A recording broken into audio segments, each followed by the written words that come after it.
Hello, welcome to the Craft House Magic Setter tutorials. My name's Ellie and today I'm going to show you how to make this little hand sewn sewing case. So this was made with the idea of making things from English paper piecing. So there's a place for certain tools that I use for English paper piecing in here. So the front here is made of an English paper pieced panel. I did do a previous tutorial of exactly how I paper piece, so I'll leave a link to that below. But I've added some embroidery on the top of here and I'll go through the stitches that I used as I go along with the tutorial. There is some linen fabric on the front and most of these are either Liberty prints or quilter's cotton for the English paper pieces on the front. I've got on the back, we've got linen again and some more English paper piecing with a bit of stitching as well. We've got a button and an elastic band closure, and then you open it up to some different compartments. So this area here is designed to store your needles. I've done 3 different areas so that you could actually divide it into needle types if you wanted to. You open the second opening and we've got a little pocket here to put bits and bobs like needles, or you could put little threads in there as well. So again, we've got the same English paper piecing as the back. And we open this up and in the centre we have a place to store a pair of scissors inside this little butterfly applique, and we've got our glue pen as well, and this is attached using an elastic band. Clip your pen and your scissors in, so that goes through your scissors. You can then loop this onto your button, a little space to put my glue stick on as well, so that all goes nicely together. And then in the last little panel we've got an area to put our pins in, and this can be like a pin cushion. You can pop your pins in like that at the top as well.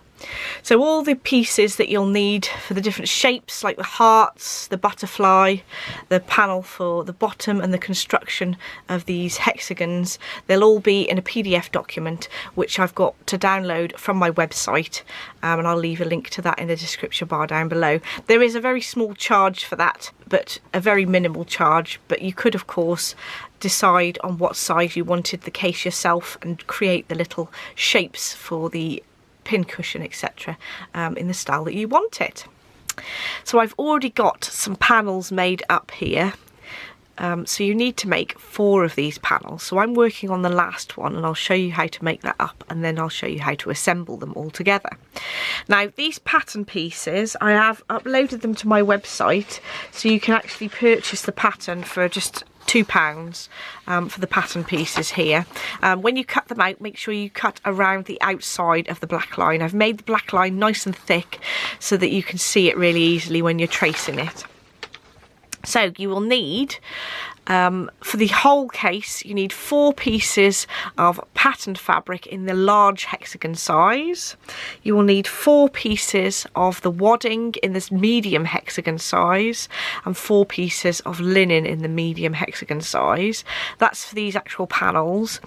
I suggest you have 6 different colours so that you can make this motif. I have got a separate video where I put together this English paper piecing, which I'll link in the description bar down below and in the top corner as well. So those 6 fabrics, if you have a fat 1/8 of each of those fabrics, you should have plenty to do these backing pieces and also the hexagon detail as well. But in that video I tell you about the hexagons and the diamond shapes that you need to complete that.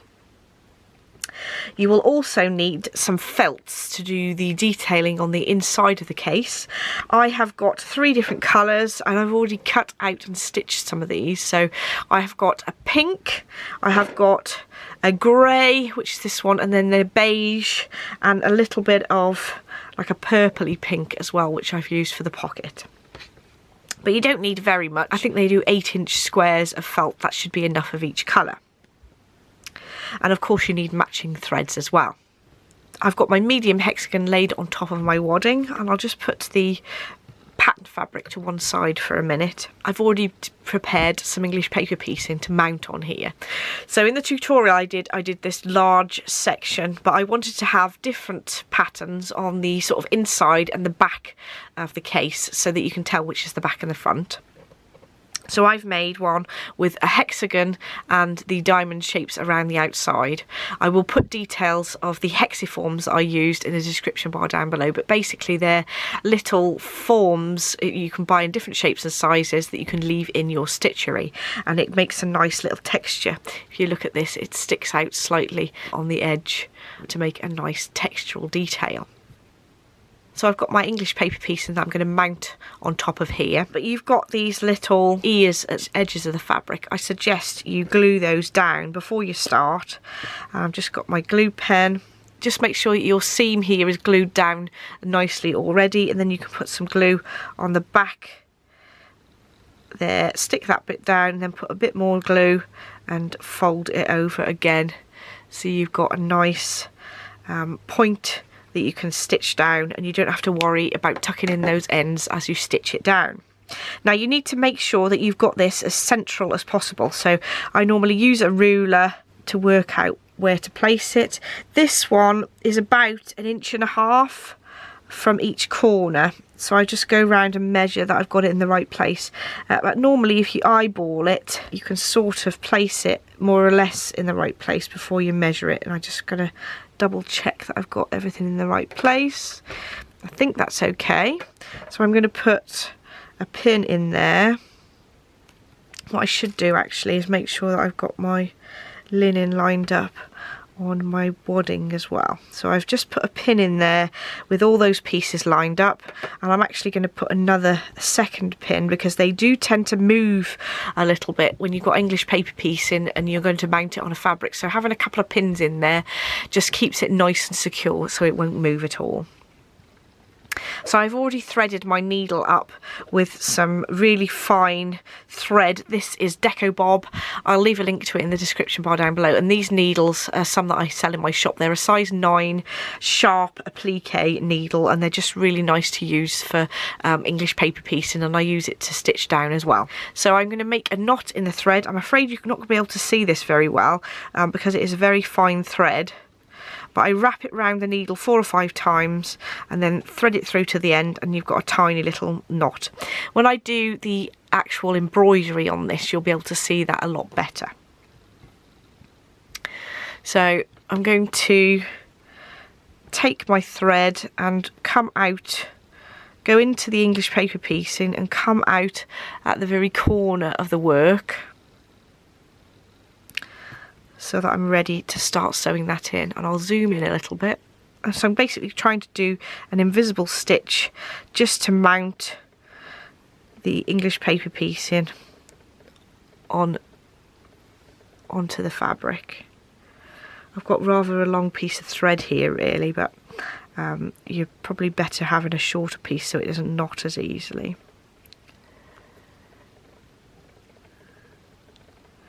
So I'm just going into the backing fabric and then out through the English paper piecing and just coming at the very edge of the work so that you won't be able to see the stitches. I'm just going to work all the way around the piece. When I go to the next stitch, I make sure I go in at the same point as I've come out of the hexagon.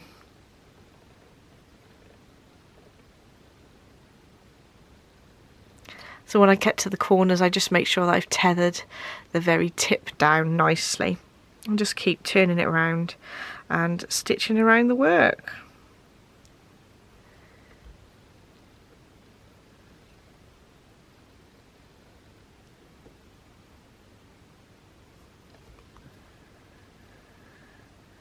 So I've now stitched all the way around the English paper piecing, and I'm just on this corner back at the beginning, and I'm going to put my thread through to the back of the work because it's easier then to knot it on the back and you don't see any knots at all. Even though the thread is quite invisible anyway, it just makes it easier.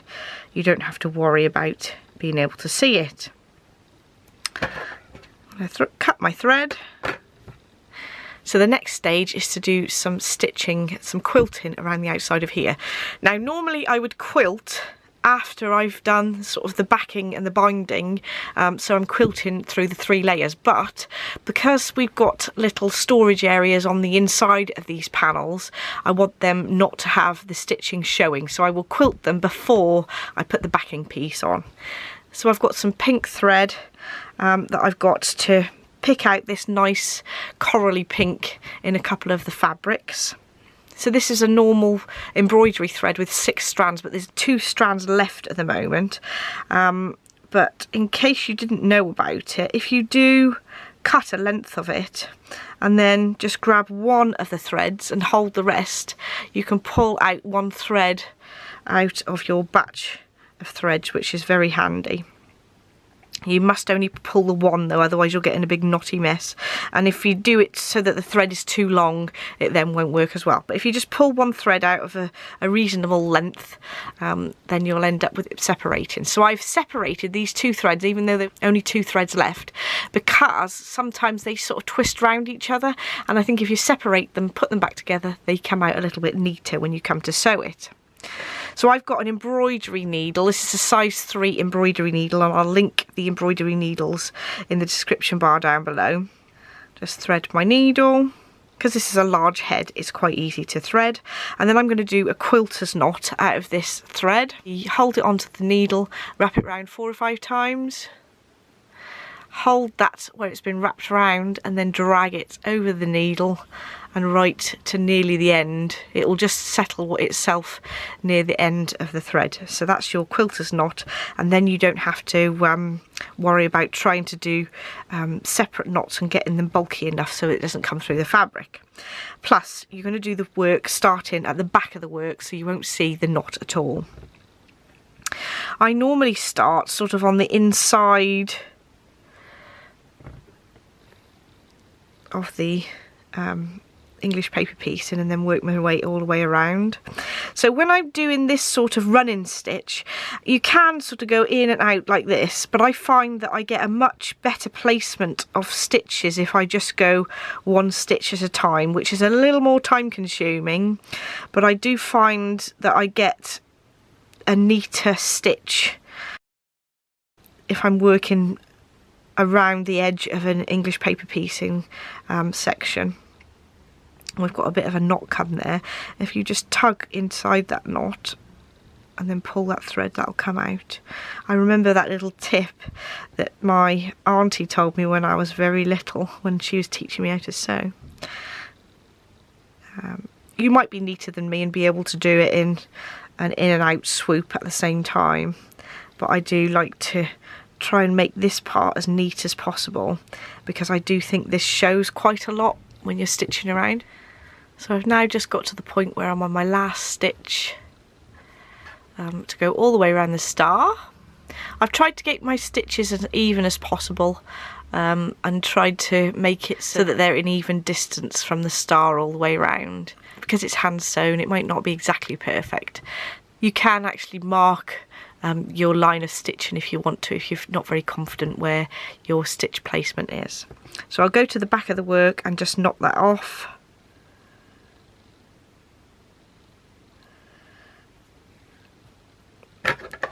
Trim that off. And now I'm going to do a little bit of stitching in the middle here. So these ones, you can see that I've done some little French knots in the middle. You could use colonial knots if you wanted to, just in the middle there, just to give it a little bit of decoration, and I think it's nice to have a bit of extra texture. You can see that I've done some extra flowers around the outside of here. I shall show you how to do that bit in a moment, but your basic French knot, I'll show you what to do. I'm just going to do another knot to go from the back of the work. I'm going to come up through there. So I'm going to wrap my thread around my needle 4 times, keep the tension nice but not too tight so you can't get your needle through, and then I pull my needle to the back of the work, and there we are, we have a little French knot.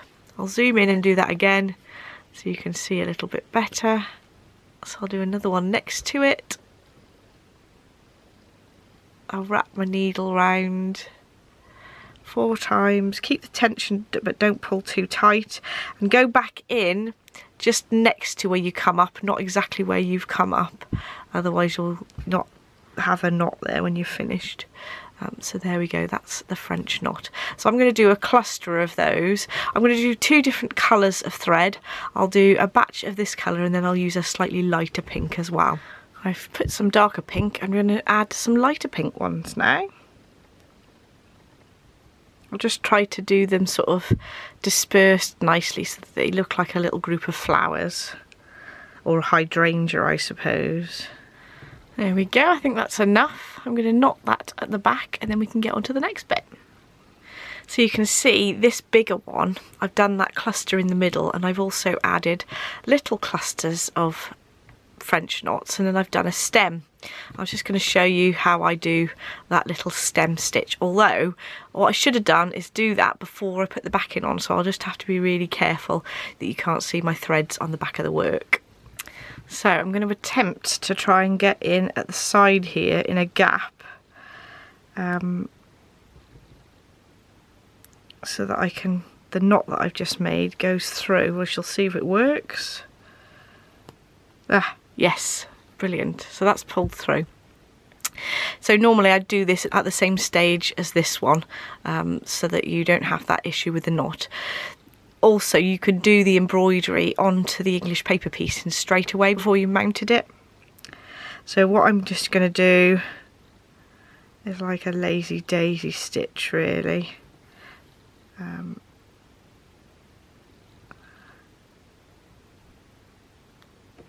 So it makes quite a thick stitch line.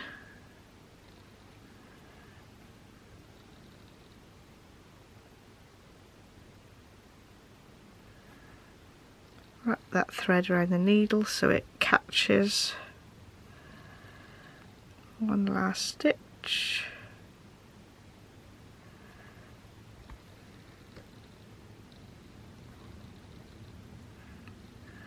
And go back into the fabric, but I'm keeping so that you can't see the stitches on the back of the work. I'm keeping inside the wadding, and I'm just going to do some satin stitches to form a bit of a leaf. Nothing really fancy.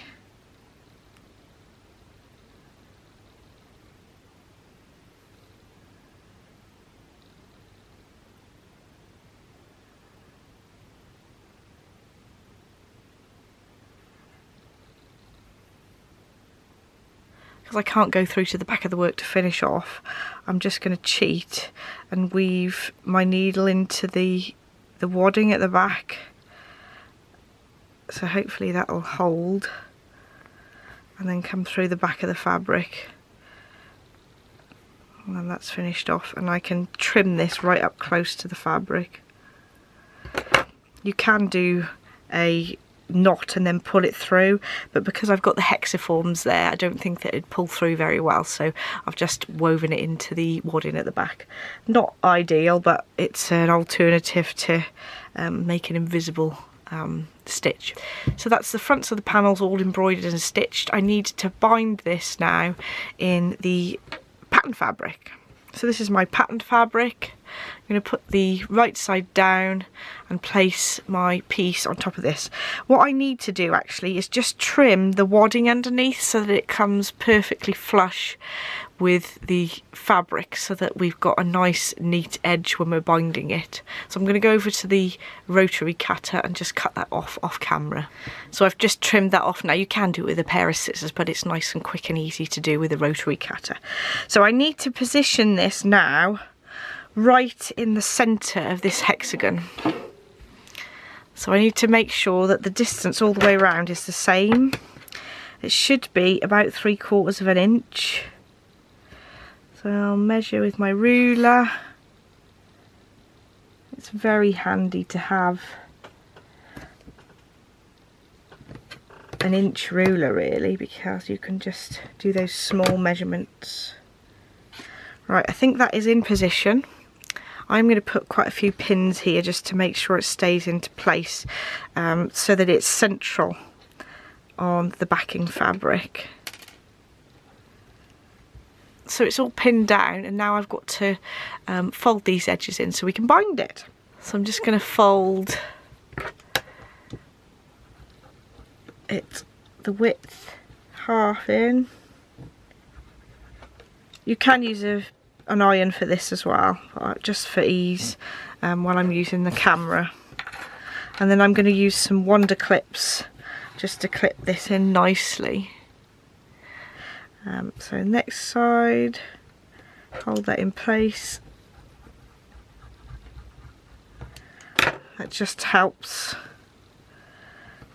to get a nice crisp edge. You can press it like I said though, and you just want it so that your corners meet really nicely like that. So I normally put a clip just on the corner and then one on the edge. I'm using Wonder clips here. I did actually get some pink ones that I picked up from Home Bargains though, rather than paying for the expensive Wonder clips. I think I got them a few weeks ago, so they should still have some hopefully. So I'm just working my way all the way around. So I'm all pinned in, and now I can take these pins out now I've got the outside bits in place. And I'm just going to do the normal stitch, the same way I stitched the EPP down. I'll stitch all the way around the outside here. I'll just take these pins out so I don't stab myself when I'm hand stitching it all the way around. I've got the finer needle again with the thread, the decobob thread, and I'm just going to work my way stitching the binding all the way down.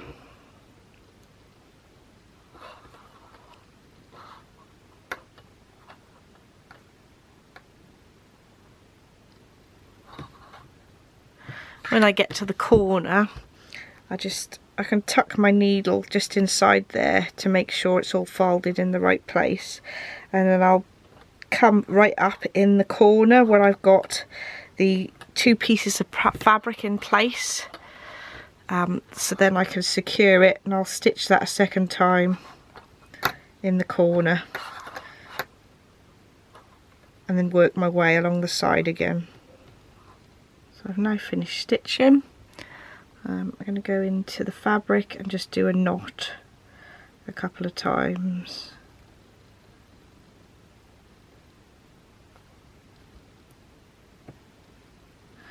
And then bury the thread into the work so that it's not likely to come undone.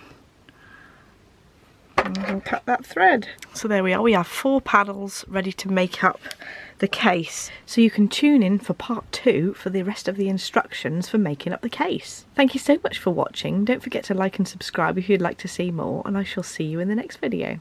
Bye!